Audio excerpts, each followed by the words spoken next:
যুবকরা দুনিয়ার বুকে ব্রেসলেট পড়ো না, চুরি পড়ো না। কিছু কিছু ছেলে আছে দেখি হাতে চুরি পড়ে, আছে না নাই? মৌলভীবাজারে নাই, হাতে চুরি পড়ে, কানের মধ্যে দুল পড়ে, আবার এইদিকেও সিদ্রি করে, এইদিকে আবার এই জায়গায় সিদ্রি করে, এরকম ডাকাত আছে না নাই? কিছু ছেলে পেলে আবার চুলের এমন কাটিং দেয়, দুই দিকে একেবারে চাপানো, সামনে এরকম গোড়া কাটিং নাম দিয়েছি আমি এটার, আছে না নাই? এটাকে হাদিসের ভাষায় বলে কাজাহ। কি বলে?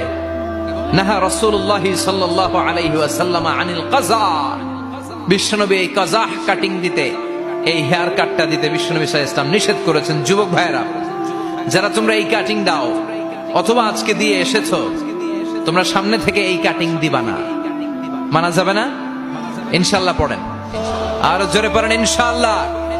সব জান্নাতীদের হাতে স্বর্ণের চুড়ি থাকবে, আসাবির, সুরের বহুবচন মানে চুড়ি, ব্রেসলেট। প্রত্যেক জান্নাতের হাতে স্বর্ণের চুড়ি পড়ায় দিবে কে? চুড়ি বললে কেমন কেমন লাগে না? তাহলে ব্রেসলেট, সবার হাতে একটা করে ব্রেসলেট ধরায় দিবে কে? চিল্লায় পড়েন আল্লাহু আকবার।